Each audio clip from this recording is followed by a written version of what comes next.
معصیت کہتے ہیں نافرمانی کو، گناہوں کو۔ گناہوں سے اپنے آپ کو کیا کرو؟ دور رکھو۔ یہ نبی کو جب کہا جا رہا ہے تو امت کو اس سے سمجھ نہیں سکتی، دنیا کی کوئی طاقت اسے کمزور نہیں کر سکتی۔ اگر کسی کو سہنا آ گیا، کسی کو برداشت کرنا آ گیا، نظر انداز کرنا آ گیا، صبر کرنا آ گیا، کڑوی کسیلی پر، حالات پر، لوگوں کے غلط رویوں پر اگر صبر کرنا اور سہنا اگر وہ ہمارا کام نہیں ہے، وہ دوسروں کا کام ہے۔ آپ کو آتا ہے، آپ کی ذمہ داری ہے، آپ کے سامنے برائی ہوتے ہوئے دکھ رہی ہے، آپ کے گھر والوں اگر شریعت کے خلاف عمل کرتے ہوئے آپ کو دکھ رہے ہیں، آپ کی ذمہ داری ہے آپ ان کو روکیں۔ مفتی سلطان کے بیانات کے لیے مفتی سلطان آفیشل کو سبسکرائب کریں۔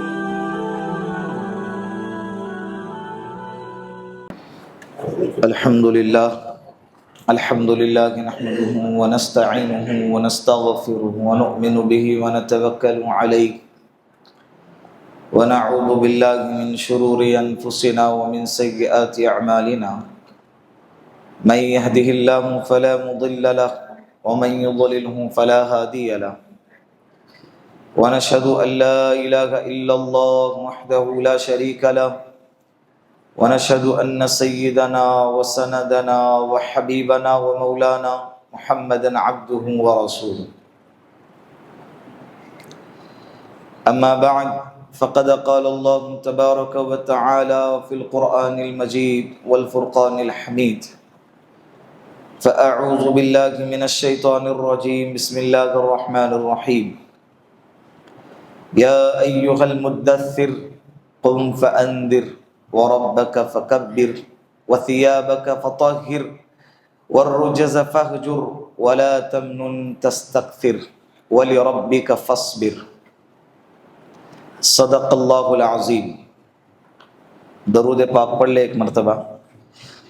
اللہم صلی علی محمد فی اول کلامنا، اللہم صلی علی محمد فی اوسط کلامنا، اللہم صلی علی محمد فی آخر کلامنا۔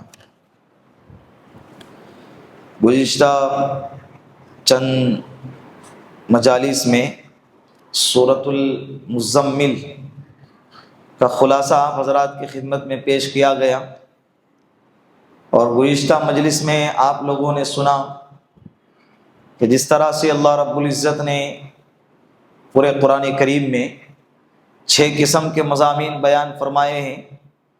سورہ مزمل ان تمام مضامین کو لیے ہوئے ہیں۔ یاد ہوگا آپ حضرات کے ہر آیت کا ترجمہ اور ہر ایک کا اشارہ آپ لوگوں کے سامنے یہ بتا کر کیا گیا کہ یہ آیت توحید سے تعلق رکھتی ہے، اور فلاں آیت رسالت سے تعلق رکھتی ہے، اور فلاں آیت قیامت سے، فلاں آیت احکام سے، ماننے والے اور نہ ماننے والے تمام لوگوں کا تذکرہ اس سورہ مزمل کے اندر آپ لوگوں نے سنا۔ اب سورہ مزمل کے بعد جس سورت کا تذکرہ آپ حضرات کے سامنے کرنا ہے اس کا نام ہے سورہ مدثر۔ کیا نام ہے؟ ان دونوں سورتوں کا شان نزول لگ بھگ قریب ہے۔ ان دونوں صورتوں کا شان نزول اور نزول کا جو وقت ہے یہ آس پاس ہے۔ مدثر اصل میں تھا متدثر، باب تفاعل سے تا کو دال سے بدل دیا گیا، اور دال کو دال میں ملا کے ادغام کر کے مدثر پڑھا جا رہا ہے۔ اس کے معنی آتے لحاف میں لپٹا ہوا، چادر میں لپٹا ہوا انسان۔ یا ایھا المدثر، اے لحاف میں لپٹے ہوئے، اے لحاف میں لپٹے ہوئے۔ حضرت جابر بن عبداللہ انصاری رضی اللہ عنہ ایک صحابی ہیں، وہ فرماتے ہیں کہ اللہ کے رسول صلی اللہ علیہ وسلم نے فرمایا کہ جب مجھ پر وحی نازل ہو گئی پہلی غار حرا میں سورہ علق کی، اس کے بعد کئی دنوں تک وحی کا سلسلہ بند ہو گیا، جسے فطرت وحی کہتے ہیں، وحی کے بند ہونے کا سلسلہ۔ ایک ہے فطرت نبوت اور ایک ہے فطرت وحی۔ فطرت نبوت کہتے ہیں نبی کا سلسلہ رک گیا، حضرت عیسیٰ علیہ السلام اور ہمارے نبی کے بیچ میں 550 سال کا فاصلہ ہے، اسے کہتے ہیں فطرت نبوت۔ پھر اللہ کے رسول صلی اللہ علیہ وسلم نبی دنیا میں تشریف لائے اور یہ آخری نبی۔ اب قیامت تک کوئی نبی آنے والا، چاہے کتنا ہی ترم خواہ ہو، کتنے ہی کمالات لیے ہوئے ہوں، لیکن قیامت تک ولی آئیں گے، ولیوں کے سردار آئیں گے، اولیاء آئیں گے، قطب آئیں گے، ابدال آئیں گے، لیکن نبی قیامت تک بولو نہیں آئیں گے۔ یہ ہمارے نبی کا اعجاز ہے اور اس کی پہرے داری کرنا یہ ہماری ذمہ داری ہے۔ اس اعجاز کی، وہ ان کی شان کی، ان کی خصوصیت کی کہ بھئی آپ آخری نبی ہیں۔ اب اس اعجاز پر کوئی دبا نہیں لگا سکتا۔ کوئی آ کر یہ کہے گا کہ بھئی میں بھی نبی ہوں، تو گویا کہ جو اللہ کے رسول کا اسپیشل ہونا تھا یہ اس پر انگلی اٹھا رہا ہے، اور قیامت تک انشاءاللہ کوئی نہیں آئے۔ جو آئے گا وہ جھوٹا ہوگا، جو آئے گا وہ جھوٹا ہوگا۔ تو لہٰذا ایک ہے فطرت نبوت اور ایک ہے فطرت وحی۔ یہ فطرت وحی، سورہ علق کے بعد وحی کا سلسلہ رک گیا۔ حضرت جابر بن عبداللہ رضی اللہ عنہ فرماتے ہیں کہ اللہ کے رسول نے فرمایا کہ میں ایک مرتبہ مکہ کے اندر سے گزر رہا تھا، تو میں نے ایک آواز سنی، تو میں نے دائیں طرف دیکھا، کچھ نظر نہیں آیا، پھر بائیں طرف دیکھا، کچھ نظر نہ آیا، پھر آگے اور پیچھے دیکھا، پھر بھی کچھ نظر نہ آیا۔ تو پھر جب میں نے آسمان کی طرف سر اٹھا کر دیکھا تو وہی فرشتہ جو غار حرا میں مجھ سے ملنے آیا تھا، وہی فرشتہ جو غار حرا میں پہلی دفعہ میرے پاس وحی لے کر آیا تھا، اسی فرشتے کو میں نے دیکھا ایک کرسی پر بیٹھا ہوا ہے، جس کرسی نے سارے مشرق اور مغرب کو گھیرے ہوئے ہیں۔ اللہ کے رسول صلی اللہ علیہ وسلم فرماتے ہیں کہ مجھ پر خوف طاری ہوا۔ یہ بشری تقاضا ہے۔ کیا ہے؟ بشری تقاضا ہے۔ معمول کے خلاف اگر کوئی چیز انسان اگر دیکھ لے تو انسان گھبرا جاتا ہے، اور ہمارے نبی صلی اللہ علیہ وسلم بشر تھے۔ کیا تھے؟ قرآن کہتا ہے۔ تو لہٰذا یہ بشری تقاضا ہے جس کی وجہ سے اللہ کے رسول گھبرا گئے، گھر آئے اور حضرت خدیجہ سے فرمایا کہ زملونی زملونی، لحاف اوڑاؤ، مجھ پر چادر ڈال دو، کپڑا ڈال دو۔ گھبراہٹ میں انسان اس طرح کرتا ہے۔ اور پھر آگے کہا کہ مجھ پر پانی چھڑکو۔ سوچو کیا ہیبت ہوگی، کیا حیت ہوں گی حضرت جبرائیل علیہ السلام۔ قرآن پہنچانے کی ذمہ داری جس فرشتے پر تھی، اس فرشتے کی حیت اللہ کے رسول نے بتا دی کہ ایسے کرسی پر بیٹھے ہوئے ہیں کہ جس کرسی نے مشرق اور مغرب کو گھیرے ہوئے ہیں۔ تو کیا اس فرشتے سے کوئی جنات، کوئی شیطان قرآن کی آیتوں کو، الفاظ کو چرا سکتا ہے؟ بولو۔ سورہ نجم کے اندر بھی اللہ رب العزت نے ذکر کیا ہے کہ جس کے ذمے ہم نے قرآن کو نازل کرنے کی ذمہ داری دی ہے، بھیجنے کے، پہنچانے کی ذمہ داری دی ہے، وہ بہت زیادہ قوی ہے، بہت زیادہ، اور اکیلے نہیں آ رہے، فرشتوں کا ایک لشکر لے کے ساتھ میں آ رہے، فرشتوں کا۔ پھر بھی کہتے ہیں کہ بھائی اس زمانے کے اندر کہا کرتے تھے شاعروں کا کلام ہے، کاہنوں کا کلام ہے، جادوگروں کا کلام ہے۔ تو اللہ کے رسول صلی اللہ علیہ وسلم کو ایسے کلام سے بڑی تکلیف ہوتی تھی۔ تو اللہ رب العزت نے انتظام ہی ایسا کیا، کیونکہ اس وقت کے نجومی اور کاہن جو لوگ ہوا کرتے تھے، ان کے تصرف میں، ان کے قبضے میں جنات ہوتے تھے جو آسمانوں پر جا کر خبریں لاتے تھے، اور 10% صحیح اور 90% جھوٹی خبریں ہوتی تھی، لوگوں کے سامنے بیان کرتے۔ فرشتے آپس میں باتیں کر رہے ہیں، آسمانوں میں سن لیا کان لگا کر، ہاں فلاں علاقے میں بارش برسیں گی، نیچے آ کے کہا کہ بارش برسیں گی، اب وہ فلاں ٹھیک سے سنائی نہیں دیا، وہ کھراڑی میں برسیں گی کہ کونڈوا میں برسیں گی، آ کے بول دیا کہ بھائی۔ اور نجومی لوگ اتنے شانے ہوتے تھے، اب وہ کونڈوا اور کھراڑی کا نام نہیں لیں گے، وہ کیا لیں گے؟ پونا میں بارش برسیں گے، تھوڑا لپیٹ کے اپنی چالاکی ہوشیاری اس میں ملا کے۔ اللہ نے قرآن کی حفاظت کا اتنا بہترین انتظام کیا کہ جس دن ہمارے نبی پیدا ہو گئے جناتوں کا آسمانوں پہ جانا بند ہو گیا، سلسلہ ہی ختم کر دیا۔ قرآن تو بہت دور کی بات ہے، دوسرے احکامات بھی، فرشتوں کی بولی بھی نہیں سننا ہے ابھی، تاکہ اس میں کوئی شک و شبہ کوئی گنجائش ہی باقی نہ رہے کہ جو باتیں محمد صلی اللہ علیہ وسلم بیان کر رہے ہیں وہی باتیں تو کہیں بھی بیان کر رہے ہیں، کسی کو یہ ڈاؤٹ بھی نہ آ جائے۔ ایسی باتیں لے کر آئے اللہ کے رسول صلی اللہ علیہ وسلم جس کا چیلنج قرآن کریم نے کیا ہے، رہتی دنیا تک کوئی اس کو ٹکر نہیں دے سکتا۔ تو حضرت جبرائیل علیہ السلام کو دیکھا، گھبرا گئے، گھر آئے، چادر اوڑھا، لحاف میں اپنے آپ کو لپیٹے ہوئے ہیں۔ اللہ نے اسی ادا کے ساتھ پکارا، یا ایھا المدثر، اے لحاف میں لپٹے ہوئے، اے لحاف میں لپٹے۔ یہ مشفقانہ انداز ہے۔ کیسا انداز ہے؟ بولو، مشفقانہ انداز ہے، شفقت والا، محبت والا انداز۔ میں نے کہا نا یا ایھا المزمل کے وقت میں کہ انسان جس حالت میں ہے اس حالت کے ساتھ اس کو پکارنا، یہ اس کے ساتھ محبت کا تقاضا ہے، محبت کا انداز ہے۔ حضرت علی رضی اللہ عنہ آرام کر رہے، حضرت فاطمہ الزہرا رضی اللہ عنہا سے، اپنی بیوی زوج محترمہ سے کچھ انبن ہو گئی تھی، مسجد نبوی میں آئے اور لیٹ گئے، بدن پر کپڑا نہیں تھا جس کی وجہ سے کچی فرش تھی، مٹی کی فرش تھی جس کی مٹی حضرت علی کے پیٹھ پر لگی۔ اللہ کے رسول صلی اللہ علیہ وسلم نے فرمایا، قم یا ابا تراب، یہ نہیں کہا کہ علی کھڑے ہو جاؤ، علی کا نام نہیں لیا، کیا کہا؟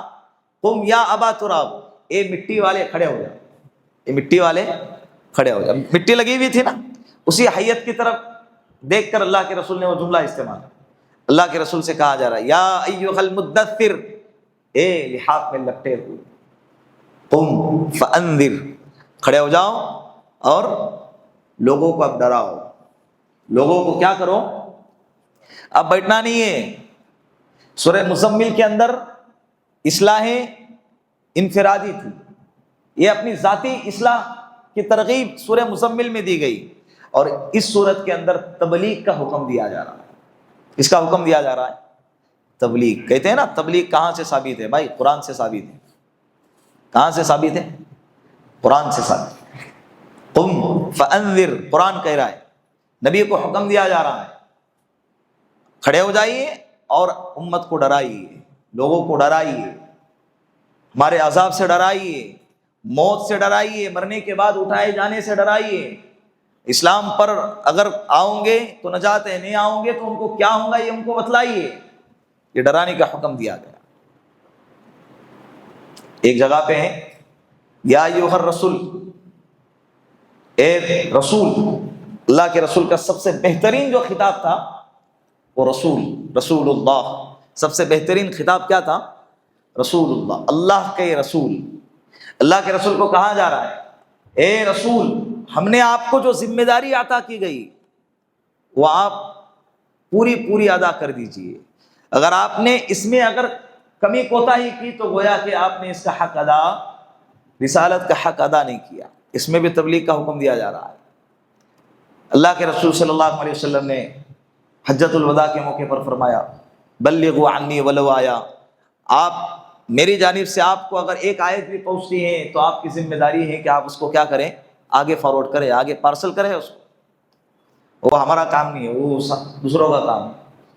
آپ کو آتا ہے، آپ کی ذمہ داری ہے، آپ کے سامنے برائی ہوتے ہوئے دکھ رہی ہے، آپ کے گھر والوں اگر شریعت کے خلاف عمل کرتے ہوئے آپ کو دکھ رہے ہیں، آپ کی ذمہ داری ہے آپ ان کو روکیں۔ من رأى منکم منکرا فلیغیرہ بیدہ فإن لم یستطع فبلسانہ فإن لم یستطع فبقلبہ وذلک اضعف الایمان۔ اگر تم میں سے کوئی شخص دیکھے برائی کو ہوتے ہوئے، اگر ہاتھ سے روکنے کی طاقت ہے تو ہاتھ سے، نہیں تو زبان سے، نہیں تو دل سے، تو برا جانے کہ بھائی غلط ہو رہا ہے۔ یہ ہاتھ سے روکے، زبان سے روکے، یہ کیا ہے؟ تبلیغ میں یہی کہا جاتا ہے، امر بالمعروف نہی عن المنکر، بھلائی کا حکم کرو اور برائیوں سے روکو۔ دعوت والا کام یہ قرآن کریم سے ثابت ہے، اللہ کے رسول سے کہا جا رہا ہے، قم، کھڑے ہو جائیے، فانذر، اب ڈرائیے لوگوں کو۔ یہ سورت کے ابتدائی جو آیتیں ہیں ان آیتوں میں اللہ کے رسول صلی اللہ علیہ وسلم کو اور اللہ کے رسول کے ذریعے سے ہمیں حکم دیا جا رہا ہے، 6 احکام نازل فرمائے۔ کتنے احکام؟ 6 احکام۔ انشاءاللہ ہم اس پر عمل کریں گے نا انشاءاللہ۔ سب سے پہلا حکم قم فانذر، اے نبی جی آپ کھڑے ہو جائیے اور لوگوں کو ڈرائیے۔ تو سب سے پہلا حکم تبلیغ، جہاں موقع ملا دعوت کا کام کریں گے۔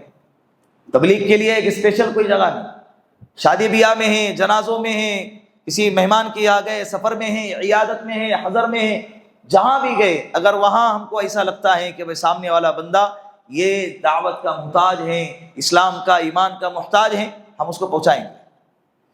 کیا کریں گے؟ پہنچائیں گے۔ بہت کوتاہی ہو رہی ہے اس میں، معاشرے کے اندر ایک غلط فہمی ہے کہ بھائی یہ ہمارا کام نہیں ہے، یہ ہم سب کا کام ہے، کیونکہ قیامت تک اب کوئی نبی آنے والا نہیں ہے۔ اللہ نے اس کام کو امت کے ذمہ دیا ہے، اسی لیے اس امت کی تعریف بیان فرمائی ہے، کنتم خیر امت اخرجت للناس تأمرون بالمعروف وتنہون عن المنکر۔ ایسے ہی نہیں، اس کام کی وجہ سے تعریف کے حقدار بنے ہیں۔ اگر یہ کام چھوڑو گے تو تعریف کے حقدار نہیں بنو گے۔ انسان کو اگر کسی کام کی وجہ سے تعریف مل رہی ہے نا تو انسان نے اس کام کو زیادہ کرنا چاہیے۔ جس کام کی وجہ سے تعریف مل رہی ہے اگر وہ کام چھوڑ دیں گا تو وہ تعریف کا مستحق بھی بولو نہیں رہے گا۔ اخرجت للناس، نکالا گیا، کس کے لیے؟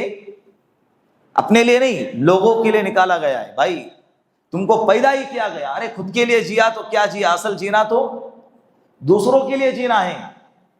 یا ایھا الذین آمنوا قوا انفسکم واہلیکم نارا، اس میں بھی دعوت کا حکم ہے۔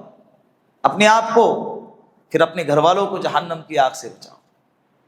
یہ اپنے گھر والوں کو کب بچائیں گے؟ دعوت دیں گے تب، سمجھائیں گے تب، پہنچائیں گے تب، بولیں گے تب نا۔ بولنا ہی نہیں ہے، آنکھ دل کان سب بند کر کے بیٹھے ہوئے، بیٹا جہنم کے کس دہانے پہ جا رہا ہے مجھے کوئی پرواہ نہیں۔ اسکول کی چھٹی نہیں ہونی چاہیے، ٹیوشن کی چھٹی نہیں ہونی چاہیے، مارکس میں کم نہیں آنے چاہیے، بس باقی کا دنیا تباہ ہوتی ہے، آخرت تباہ ہوتی ہے، اس سے کوئی لینا دینا نہیں۔ نمازیں پڑھا نہیں پڑھا، مہینے ہو گئے بیٹے نے مسجد میں قدم نہیں رکھا ہے، بیٹا جوان ہے، 20-25 سال کا بیٹا ہے، مہینے گزر گئے مسجد میں قدم نہیں رکھا ہے، لیکن باپ کو اس کی کوئی فکر نہیں ہے۔ 1 نمبر کم آ گیا، پورا گھر سر پہ اٹھا لے لیا باپ نے، اور پیشانی پر اور ماتھے پر ایک شکن کے لڑیاں شروع ہو گئی کہ تو نے اتنا مال خرچ کرنے کے بعد ہماری تو ناک کٹوا دی، اب میں معاشرے میں کیا منہ دکھاؤں گا۔ یہ تصور دے رہے اپنے اولاد۔ ٹھیک ہے دنیا ضروری ہے، لیکن اس کا مطلب تو یہ نہیں نا کہ آخرت کو آگ لگا دے، اس کا مطلب تو یہ نہیں نا، یہ آپ اس کے حق میں بڑی ناانصافی کر رہے ہیں۔ اگر آپ چاہتے ہیں کہ آپ کا وارث آپ کا سچ میں حقدار وارث بنے تو اس کو دین دے کر دنیا سے چلے جاؤ۔ کیا دے کر؟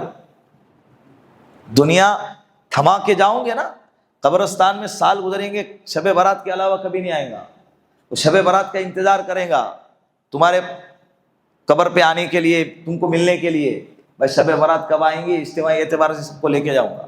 اس کے علاوہ سال میں وہ کبھی نہیں آئے گا، کیونکہ ٹائم ہی نہیں ہے اس کے پاس، فرصت ہی نہیں ہے اس کو، تو کیسے آئے گا؟ پھر کیسے اصالہ ثواب کرے گا؟ کیسے مغفرت کی دعا کرے گا؟ بات سمجھ میں آ رہی ہے؟ اگر آپ چاہتے ہیں کہ مرنے کے بعد کی زندگی بہترین گزرے، اپنے اولاد کو دین کا وارث بنا کر جاؤ، دین دے کر جاؤ انہیں، بہترین اخلاق بہترین دین ان کو دے کر جاؤ، پھر کوئی ٹینشن نہیں۔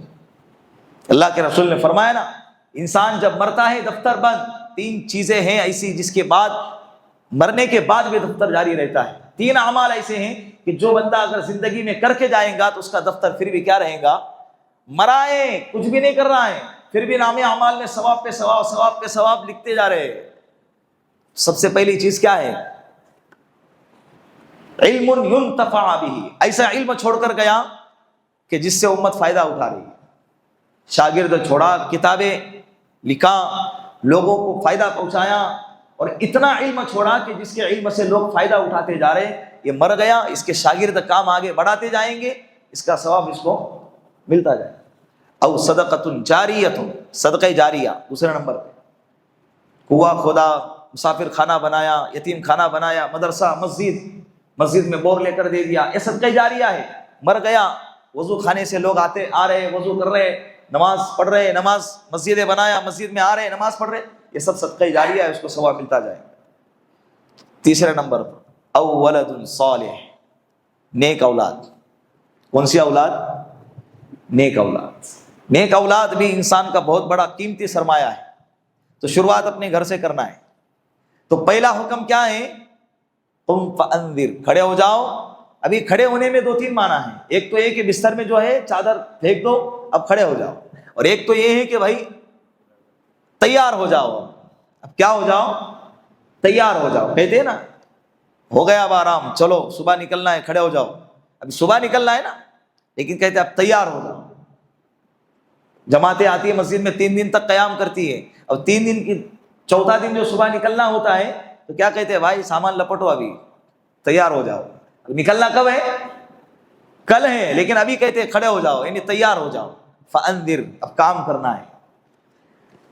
انذر کے معنی آتا ہے ایسا ڈرانا جس ڈرانے میں شفقت ہو، جس ڈرانے میں کیا ہو؟ شفقت ہو۔ جھگڑے ہوتے تو سامنے والا دوسرے کو ڈراتا ہے، اس میں شفقت نہیں رہتی، اس میں خوف رہتا ہے، سامنے والے کو ڈرانا ہی مقصد رہتا ہے، کوئی شفقت نہیں رہتی۔ پھوڑ ڈالوں گا، ایسا کروں گا، وہ کروں گا، مر جائیں گا تو، اس میں کوئی شفقت ہے؟ ایک ڈرانا ہوتا ہے جس میں شفقت نہیں ہوتی، ایک ڈرانا جس میں شفقت ہوتی ہے کہ بھائی میں اس لیے ڈرا رہا ہوں تاکہ تجھے نقصان نہ ہو، تجھے تکلیف نہ ہو، اسے کہتے ہیں نذیر۔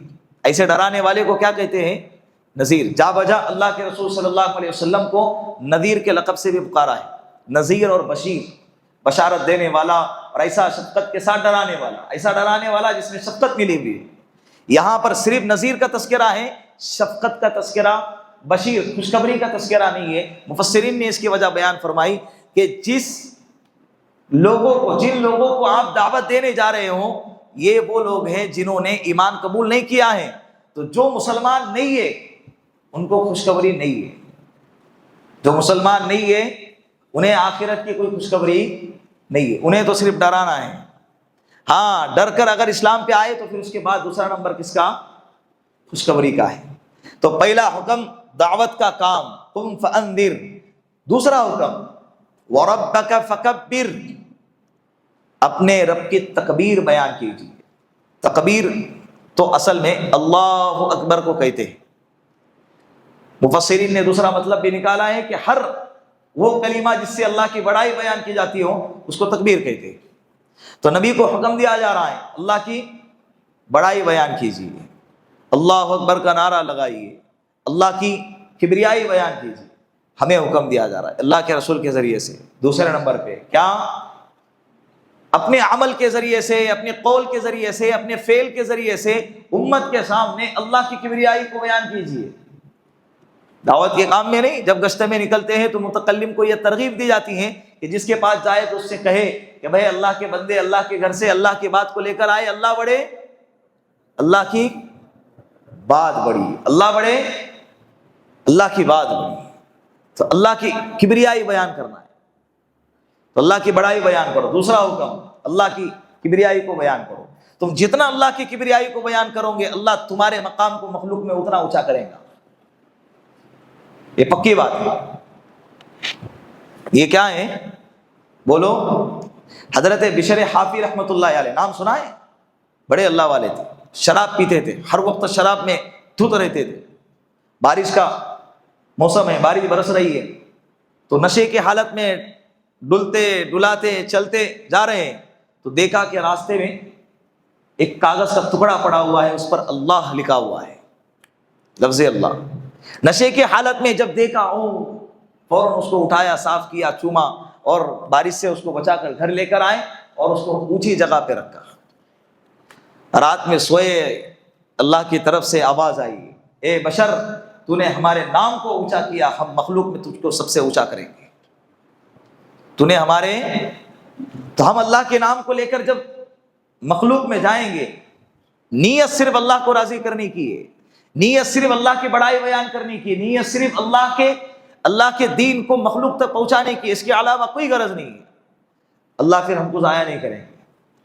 اللہ صحابہ کو اللہ نے ضائع کیا، کیسی حالت میں اٹھے تھے، پیروں میں جوتے نہیں، چپل نہیں، چمڑے باندھ رہے۔ بدر کے موقع پر کیا باندھ رہے؟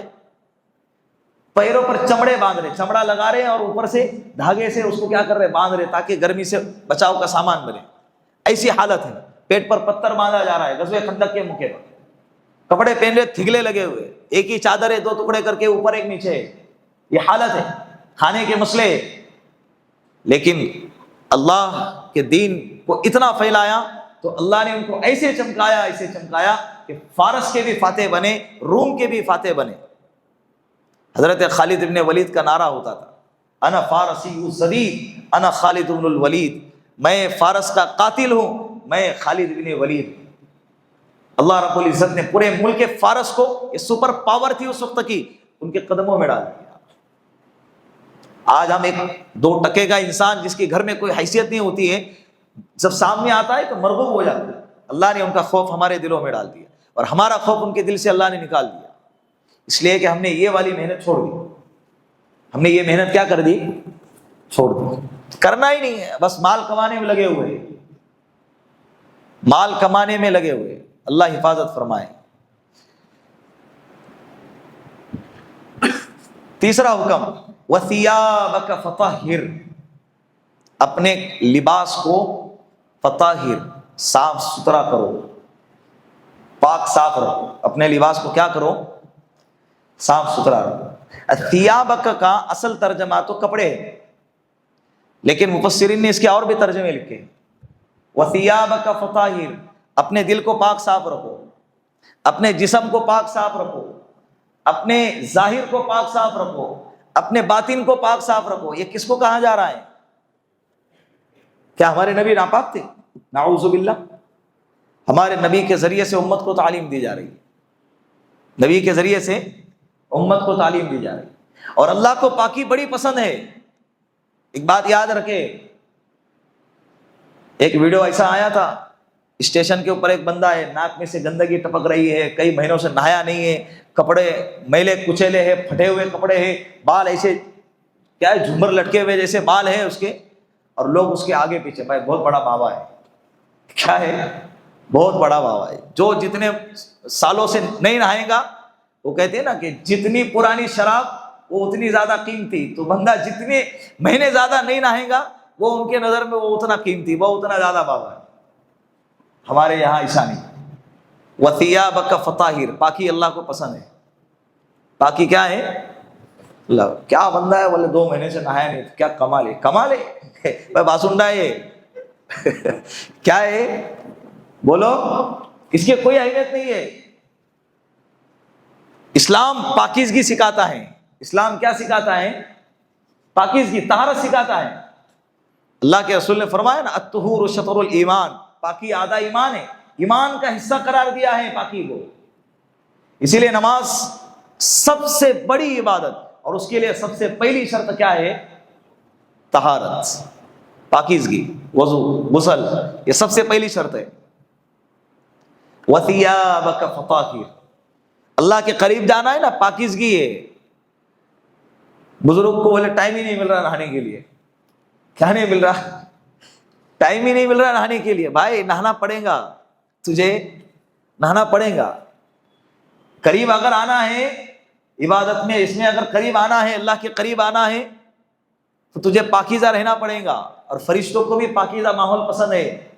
اللہ کے رسول نے منع فرمایا پیاز کھا کر مسجد میں آنے سے۔ کیوں؟ اس لیے کہ مسجد یہ فرشتوں کے ماحول والی جگہ ہے، اور پیاز کھانے سے بدبو پیدا ہوتی ہے، جس کی وجہ سے تم جب مسجد میں آؤ گے تو فرشتوں کو تکلیف ہوں گی۔ کسے تکلیف ہوں گی؟ فرشتوں کو تکلیف، اس لیے کہ انہیں خوشبو پسند ہے۔ تو تم اگر ہمیشہ گندے رہو گے، ہفتہ ہفتہ کپڑے نہیں بدلو گے، ہفتہ ہفتہ غسل نہیں کرو گے، تو فرشتے قریب آئیں گے۔ صرف پیاز کا مسئلہ نہیں ہے، پیاز اس لیے منع کر رہے ہیں کہ اس سے بدبو آ رہی ہے، بدبو کا مسئلہ ہے۔ اب بدبو چاہے کس سے بھی آ جائے، بدبو چاہے کس سے بھی آ جائے، خاص طور پہ گرمی کے موسم میں ایمان والوں کو چاہیے مسجد میں آتے ہیں دن میں 5 دفعہ، جمعہ کے موقع پر صاف ستھرے لباس پہن کر نہا دھو کر خوشبو وغیرہ مار کر آیا کیجیے، تاکہ ہمیں بھی تکلیف نہ ہو، کسی انسان کو بھی تکلیف نہ ہو اور فرشتوں کو بھی تکلیف نہ ہو۔ کیا اس میں ڈیٹیل میں جائیں گے، بس اتنا ہے کہ بھائی کپڑے صاف ستھرے رکھو، کیا رکھو، لباس صاف ستھرے ہونے چاہیے، سمجھ رہے؟ کتنے ہو گئے؟ 3۔ والرجز فہجر، والرجز فہجر، رجز کہتے ہیں بتوں کو، بتوں سے دور رہو۔ اللہ کے رسول صلی اللہ علیہ وسلم نے کبھی بھی بت پرستی نہیں کی، پھر کیوں کہا جا رہا ہے؟ دو وجہ مفسرین نے اس کی بیان فرمائی۔ ایک، ایسی جگہ پہ جانا ہی نہیں ہے جہاں پر گندگی ہو۔ تیسرا ترجمہ، معصیت سے اپنے آپ کو دور رکھو۔ معصیت کہتے ہیں نافرمانی کو، گناہوں کو، گناہوں سے اپنے آپ کو کیا کرو؟ دور رکھو۔ یہ نبی کو جب کہا جا رہا ہے تو امت کو اس سے سمجھنا چاہیے کہ جب نبی کے لیے حکم ہے تو ہم کو تو بطری کے اولا ہے۔ نبی سے کہا جا رہا ہے کہ بھائی تم گناہوں سے دور رہو، حالانکہ وہ یہ خطاب اس شخص کو ہے جس نے اگلے نہ زندگی میں کبھی گناہ کیا ہے نہ بعد میں کرے گا۔ ان کے پیدائش کے وقت میں ان کے خمیر میں اللہ نے شر اور گناہ کا مادہ ہی نہیں رکھا ہے۔ نبی انبیاء جو ہے نا معصوم ہوتے ہیں، کبھی ان سے غلطی اور گناہ سرزد نہیں ہوتا ہے۔ بات سمجھ میں آ رہی ہے؟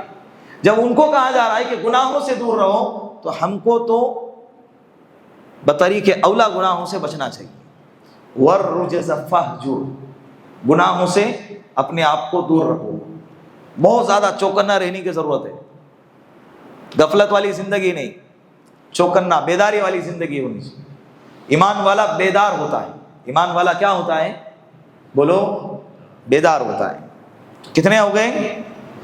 4۔ والرجز فہجر۔ 5واں، ولا تمنو تستکثر، کسی پر احسان اس نیت سے نہ کرو کہ اس سے زیادہ وصول کریں گے۔ تستکثر کے معنی زیادہ وصول کریں گے۔ ولا تمنن، ولا تمنن، یہ من یمن، من کے معنی احسان کرنا، تو اسی سے تمنن، لا تمنن، یہ امر کا نہیں کا صیغہ ہے۔ احسان مت کرو اس نیت سے کہ وہ تستکثر، کہ تم اس سے زیادہ وصول کرو۔ مفسرین نے اس کے 2 مطلب بیان فرمائے۔ ایک دعوت کے ساتھیوں کے لیے کہ بھائی تم جب کسی کو دین کی دعوت دے رہے، تبلیغ کر رہے، ان کو راہ راستہ پر لا رہے، تو تم اس سے یہ مت چاہو کہ بھائی یہ بندہ میری تعریف کرے گا، یہ بندہ مجھے فلاں جگہ پہ کام آئے گا، یہ بندہ میرے دنیاوی اعتبار سے فلاں کام کرے گا، یہ مت کرو۔ ما اسألکم علیہ من اجر ان اجری الا علی اللہ، یہ انبیاء کا نعرہ ہے۔ میں تم سے اجرت نہیں مانگتا، میری اجرت تو کون دے گا؟ اللہ دے گا، اللہ سے لے لوں گا، اور مخلوق دے بھی نہیں سکتی۔ مخلوق کے طاقت استطاعت میں بھی نہیں ہے کہ وہ کیا کرے، اس کام کا معاوضہ دے۔ بات سمجھ میں آ رہی ہے؟ تو ولا تمنن تستکثر، ایک تو یہ کہ دعوت اس نیت سے نہ دے کہ بھائی میں تجھے دعوت اس لیے دے رہا ہوں، دل کے اندر یہ نیت نہ رکھے کہ میں اس کو دعوت اس لیے دے رہا ہوں کہ بندہ فلاں جگہ پہ کام آئے گا۔ بھائی ایک خود رائے راستے پر آئے تو کافی ہے، انشاءاللہ ایک آخرت میں کام آئیں گا۔ یہ کیا ہوں گا؟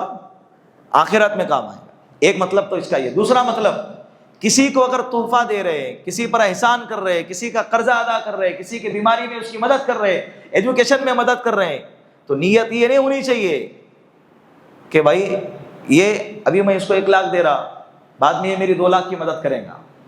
تحفہ اور ہدیہ دینے کے اندر یہ نیت نہیں ہونی چاہیے۔ ایسی نیت کرنا گناہ ہے۔ کیا ہے؟ گناہ ہے۔ تحفے دینے کے اندر بھی نیت کے اندر اخلاص ہونا چاہیے۔ ولا تمنن تستکثر، یہ ہم کو سکھایا جا رہا ہے۔ احسان کرو تو اس نیت سے اللہ راضی ہو جائے۔ کیا ہو جائے؟ اللہ راضی ہو جائے۔ زیادہ وصول کرنے کا بالکل ارادہ نہیں۔ بات سمجھ میں آ رہی ہے؟ یہ کتنے حکم ہو گئے؟ 5 حکم۔ وَلِرَبِّكَ فَاصْبِرْ، سب سے اہم وَلِرَبِّكَ فَاصْبِرْ، اپنے رب کے لیے، اپنے رب کے خاطر صبر کیجیے۔ صبر بہت مشکل عمل ہے لیکن بہت مضبوط عمل ہے۔ صبر بہت مشکل عمل ہے لیکن بولو بہت مضبوط عمل ہے. اگر کسی کو یہ آ گیا نا، دنیا کی کوئی طاقت اس کو توڑ نہیں سکتی، دنیا کی کوئی طاقت اسے کمزور نہیں کر سکتی. اگر کسی کو سہنا آ گیا، کسی کو برداشت کرنا آ گیا، نظر انداز کرنا آ گیا، صبر کرنا آ گیا، کڑوی کسیلی پر، حالات پر، لوگوں کے غلط رویوں پر اگر صبر کرنا اور سہنا اگر آ گیا، دنیا کی کوئی طاقت اس کو کمزور نہیں کر سکتی. شاعر نہیں کہتا آہ نہ کر لبوں کو سی، عشق ہے دل لگی نہیں، سینے پہ زخم کھائے جا آگے قدم بڑھائے جا، کہہ دے زبان حال سے اور ستائے جا اور ستائے جا اور ستائے جا. ادھر آ ستمگر ہنر آزمائے، تو تیر آزما میں جگر آزماؤں. میں کس سے؟ تو تیر آزما لے، میں اپنے جگر کو اپنے سامنے کرتا ہوں. تو صبر کرنا یہ بہت بڑی طاقت ہے اور اللہ کو بہت پسند ہے. حضرت ایوب علیہ السلام کے صبر کو قرآن نے ہائی لائٹ کیا ہے. کیا برداشت کیا ہے. صبر رویوں پر نہیں، بیماری پر بھی، مال کے کمی پر بھی. یہ اللہ کی تقسیم ہے. اللہ نے کسی کو مالدار بنایا، کسی کو غریب بنایا. یہ اللہ کی تقسیم ہے. اللہ نے کسی کو صحت مند بنایا، کسی کو بیمار بنایا. یہ اللہ کی تقسیم ہے. اللہ نے کسی کو خوبصورت بنایا، کسی کو بدصورت بنایا. یہ اللہ کی کیا ہے؟ تقسیم ہے. اس پہ صبر کرنا ہے. اے اللہ ہم راضی ہیں. رضینا قسمت الجباری فینا، اے اللہ ہم تیرے تقسیم پر راضی ہے. جو بندہ دنیا کے اندر تھوڑے سے مال پر اللہ نے جو دیا ہے اس پر قناعت کرے گا، اللہ کل قیامت کے دن اس کے تھوڑے سے عمل پر راضی ہو جائیں گے. اللہ نے جتنا دیا ہے اگر بندہ دنیا میں اس پر راضی رہا تو ہمارے اعمال تو جتنے کیا تھوڑے چاہیے. ہم یہ نہیں بولتے کہ بھائی جیسے تیسے چاہے ہمارے ہے، ٹوٹے پھوٹے کیا ٹوٹے پھوٹے پورے چورا چورا ہے ہمارے اعمال کا. تو اللہ ہمارے اتنے سے اعمال پر کیا ہو جائیں گے؟ راضی ہو جائیں گے. کتنے بہترین بات ہے نا کہ جو بندہ دنیا میں رہتے ہوئے اللہ کے دیے ہوئے مال پر راضی رہے گا، اللہ اس کے تھوڑے سے اعمال پر بھی راضی ہو جائے. تو صبر یہ بہت بڑی طاقت ہے. اور صبر بھی کب معلوم ہے؟ جب صدمہ لگے، مصیبت آئے، شروعات میں ہی، بعد میں نہیں. سب ہونے کے بعد، سب تیجا بیجا 40واں ہو گیا، اس کے بعد بولتا ہے کہ ٹھیک ہے اب کیا ہے، صبر کریں گے. اب صبر کرنے کا تو کریں گا کیا؟ تو کرے گا کیا؟ تیرے گھر کا کوئی انسان مر گیا، اس کو سمجھا رہے کہ بھائی صبر کر. ارے کیا صبر کروں، میرے گھر میں موت آئی ہے، تجھے کیا معلوم ہے، اور جس پر بیتتی ہے اس کو معلوم پڑتا ہے. میرے اللہ کو میرا گھر ملا تھا کیا، اور میرا شوہر ملا تھا کیا، اور میرا بیٹا ملا تھا کیا. یہ جملے استعمال کر رہے، اس کو سمجھا رہے، سمجھ میں نہیں آ رہا ہے. لجائے جنازہ ہو گیا، کفن بفن دفن سب ہو گیا، 3 دن گزر گئے. اب اس کو جب اس کے سامنے گئے تو کہتے ہیں اللہ کی طرف سے تھا، وہ صبر کریں گے. اور کیا ہے، اور کیا کریں گے تو بتا. قبرستان میں اٹھا کے لائیں گے اس کو کیا کر کیا سکتی ہے صبر کے علاوہ. ایک صحابیہ ہے اپنے بچے کے غم میں رو رہی ہے، اللہ کے رسول وہاں سے گزر رہے، ان کو صبر کی تلقین فرمائی. تو وہ کہنے لگے، صدمے میں تھی، سمجھ میں نہیں آیا. اللہ کے رسول کے کہنے پر بھی نہیں رکے، اللہ کے رسول وہاں سے چلے گئے. بعد میں جب ہوش میں آیا تو ان کو کہا کہ بہن تم نے کیا کیا؟ کہا کہ کیا ہوا؟ اللہ کے رسول آئے تھے اور آپ کو یہ کہا لیکن آپ نے نہیں سنا. فوراً وہ شرمندہ ہو گئے اور اللہ کے رسول کی خدمت میں گئے صلی اللہ علیہ وسلم، اور آ کر عرض کی یا رسول اللہ مجھے معاف فرمائیے، میں صدمے میں تھی، میں اب صبر کروں گی. میں اب کیا کروں گی؟ اللہ کے رسول نے فرمایا ان الصبر عند صدمۃ الاولی، صبر تو پہلے صدمے کے وقت ہوتا ہے. صبر کا جو ثواب ہے نا وہ کب ہے؟ اور اللہ سے ایک بات یاد رکھے، صبر مانگنا بھی نہیں چاہیے اللہ سے. صبر ہے بڑی خطرناک چیز، مضبوط اور طاقتور. تم بولیں گے یار کیا فضائل ہے صبر کے، تو چلو اب 2 رکعت نماز پڑھ کے نہیں اللہ صبر دے دے. ہے بہت اچھی چیز ہے، مضبوط بھی چیز ہے، ماشاء اللہ ہے، ہونا بھی چاہیے اور رکھنا چاہیے. اس کے علاوہ اپنے پاس کچھ چارہ بھی نہیں. دنیا میں رہتے ہوئے ہم بہت بے بس ہے، لیکن اللہ سے ہم مانگیں گے کیا؟ عافیت. ایک صحابی اللہ سے مانگ رہے تھے، اے اللہ مجھ میں صبر عطا فرما، صبر کی طاقت اور ہمت عطا فرما. اللہ کے رسول نے فرمایا کہ اللہ سے آزمائش مانگ رہے ہو، صلی اللہ العافیہ، اللہ سے کیا مانگو؟ عافیت مانگو. ہم اسی کے متحمل ہیں. تو اللہ سے صبر مانگنا نہیں ہے. ہاں اگر حالات آ گئے تو صبر پر قائم رہنا ہے، ثابت قدم رہنا ہے، جمے رہنا ہے. اب یہاں راستے کھلتے ہیں. وَلِرَبِّكَ فَاصْبِرْ، اپنے رب کے لیے صبر کیجیے، اپنے رب کے خاطر. بولتے ہیں نا میرا منہ دیکھ کے چپ بیٹھ, یہ جملے مارکیٹ میں آتے ہیں نا, بھائی تیرے کو غصہ آ رہا نا, ٹھیک ہے میرا تو منہ دیکھ یار, ہاں تو بول رہا کر کے چپ بیٹھا ہوا ہے. جب معمولی لوگوں کے لیے ہم یہ جملہ استعمال کرتے تو یہ تو اللہ کرے وَلِرَبِّكَ فَاصْبِرْ, اللہ کی طرف دیکھ کر چپ بیٹھ. کس کی طرف دیکھ کر؟ اللہ کی طرف دیکھ کر تو خاموش رہے, صبر کر. اور صبر جو ہے نا کئی طرح کا ہوتا ہے. دعوت کے ساتھیوں کے لیے سب سے پہلے مخاطب یہ کہ جب باہر نکلیں گے اپنے ہی لوگوں سے آپ کو سخت رویوں کا سامنا کرنا پڑے گا, اپنے ہی لوگوں سے آپ کو ترش رویوں کا سامنا کرنا پڑے گا. کبھی گالی گلوچ بھی ہوگی, کبھی چہرہ بھی پھیریں گے, کبھی ماتھے کے اوپر شکن بھی آئیں گی, کبھی جملے کے اندر کڑواہٹ بھی آئیں گی. وَلِرَبِّكَ فَاصْبِرْ, نبی سے کہا جا رہا ہے آپ کے گھر والوں کی طرف سے آپ کو تکلیف پہنچیں گی. وَلِرَبِّكَ فَاصْبِرْ, آپ کیا کرو؟ صبر کرو, سہتے رہو, برداشت کرو. پھر ایک وقت آیا اللہ نے سب کو اللہ کے نبی کے غلامی میں دے دیا, سب کو اللہ کے غلامی میں دے دیا. مولانا یونس صاحب رحمۃ اللہ علیہ نے ایک شخص کی تشکیل کی, وہ اپنے باپ کے 2 بیٹوں میں سے ایک بیٹے تھے, ایک کی تشکیل کی اور 40 دن جماعت نے اس کو بھیج دیا. باپ آیا گالی گلوچ کرنے لگا, جو نہیں وہ مولانا یونس صاحب رحمۃ اللہ علیہ کو باتیں سنایا, میرا بیٹے کو تم نے بہکایا ورغلایا اور بھیج دیا جماعت کے اندر, تمہیں کیا ہے, وہ میرا سہارا تھا, یہ ہے وہ ہے, جو نہیں سو باتیں سنا دیا. حضرت نے برداشت کیا, چلے میں جا کر بھی آئے حضرت. تو جو اس کا باپ تھا جس نے گالی دیا تھا, اللہ کا کرنا ایسا ہوا کہ اس کا ایکسیڈنٹ ہو گیا اور وہ معذور ہو کے گھر پہ بیٹھ گیا. اب اس کی خدمت وہ بندہ کر رہا ہے جو کہاں جا کر آیا, جماعت میں جا کر آیا. تو باپ بعد میں مولانا کے پاس آ کر کہنے لگا کہ حضرت کاش آپ تم میرے دوسرے بیٹے کو بھی بھیج دیتے تو اچھا ہوتا, دوسرے بیٹے کو بھی بھیج دیتے تو اچھا ہوتا کہ وہ بھی میری خدمت میں لگ جاتا. میں نے جس کے بھیجنے پر تم کو گالی دی تم نے برداشت کیا, کاش آپ میرے دوسرے بیٹے کو بھی بھیج دیتے تو وہ بھی میرے کام آتا.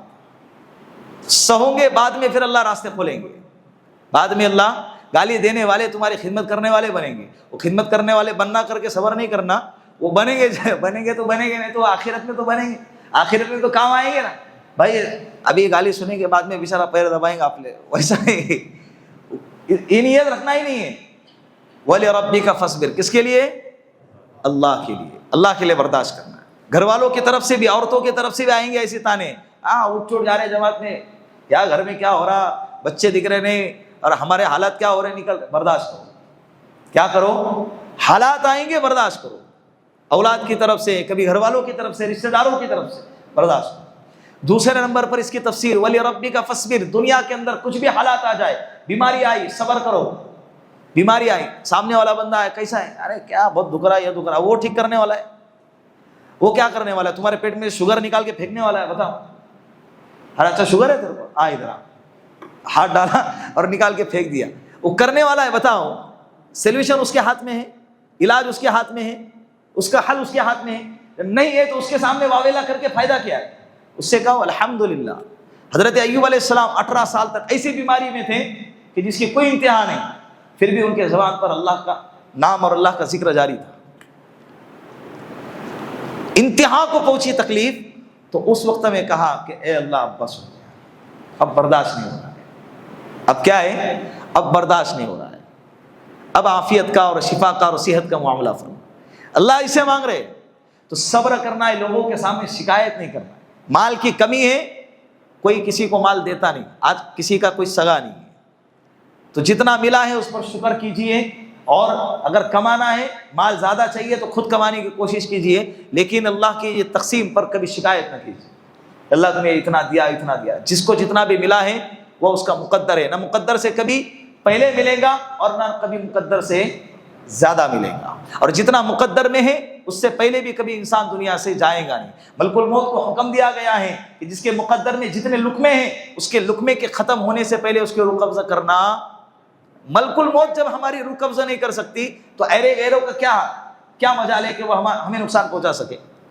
بولو, ملک الموت جس کے ہاتھ میں, ہم تو دیکھیں گے, میں نہیں دیکھیں گے تو حالت خراب ہو جائیں گی, ایسی شکل اللہ رب العزت نے اس کو عطا فرمائی.